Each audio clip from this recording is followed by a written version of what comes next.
কল্পনা আর হৃদয়কে ছাপিয়ে এই পৃথিবীর সমস্ত ভালো মন্দির ঊর্ধ্বে করুণা আর দয়ার সমুদ্রে আত্মার একদম গভীরে একটি ভালোবাসা ছিল, যার কোনো স্বার্থ ছিল না।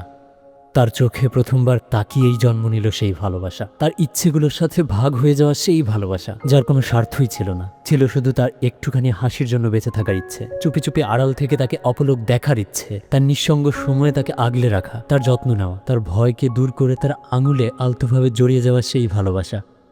যেই ভালোবাসা হয়তো ছিল দায়িত্ববোধে, নিজের স্বপ্নকে বাস্তবে রূপ দিতে পরিশ্রম করা। চোখের সততা আর গভীর ভালোবাসার উপস্থিতি তার ব্যক্তিত্বের গভীরতা বুঝতে পারত। বিশ্বাস আর বিশ্বস্ততার চাদরে তাকে জড়িয়ে রাখা, হয়তো এটিই সত্যিকারের ভালোবাসা। অসংখ্য উন্মাদনা আর বোকামি, পরিস্থিতির কাছে হেরে গিয়ে জীবনের এত বড় পরিবর্তন মেনে নেওয়া, সম্পূর্ণ একা হয়ে যাওয়া, স্মৃতিগুলোকে আপন করে এগিয়ে চলা, আর কোনো একদিন তার ঝরে পড়া অশ্রুতে, তার ব্যথায় ভরা চিৎকারে এক হয়ে যাওয়া সেই ভালোবাসা। তার যন্ত্রণা নিজের ভেতরে অনুভব করা সেই ভালোবাসা, তাকে আগলে রাখার চেষ্টা করা।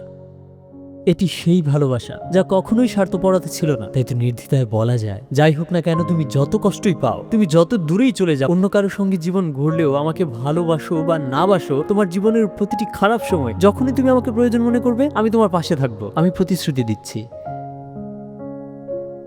আর এরপর সেই আহ্বানের সাড়া দিয়ে ভালোবাসা গ্রহণ করলো সে। দুজন একসাথে চলার নতুন জীবনের প্রতিশ্রুতি দেওয়া সেই ভালোবাসা, তার হাত ধরে একসাথে থাকার প্রতিজ্ঞা করা সেই ভালোবাসা, যা ছিল আকাশে উড়ন্ত ঘুড়ির মতো, কিন্তু নিয়তি যা সবকিছুকে তছনছ করে দিল।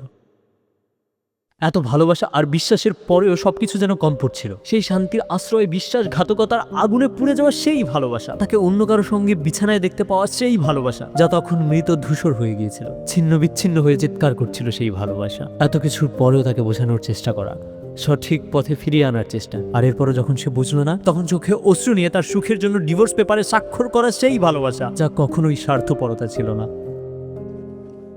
কিন্তু বহু বছর পর প্রিয় মানুষটি অসুখে কষ্ট পাচ্ছে দেখে নিজের প্রতিশ্রুতি পূরণ করতে যাওয়া সেই ভালোবাসা, তার বমি নিজের হাতে পরিষ্কার করা, তাকে গোসল করিয়ে দেওয়া, তাকে নিজের হাতে খাওয়ানো, তাকে আবারও নিজের পায়ে দাঁড়াতে সাহায্য করা সেই ভালোবাসা, যা কখনোই স্বার্থপরতা ছিল না।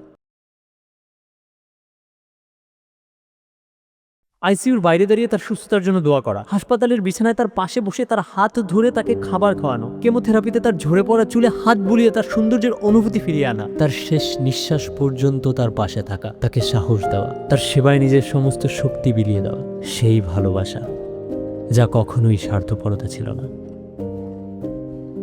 হয়তো এজন্যই তাকে আমরা ভালোবাসা বলি।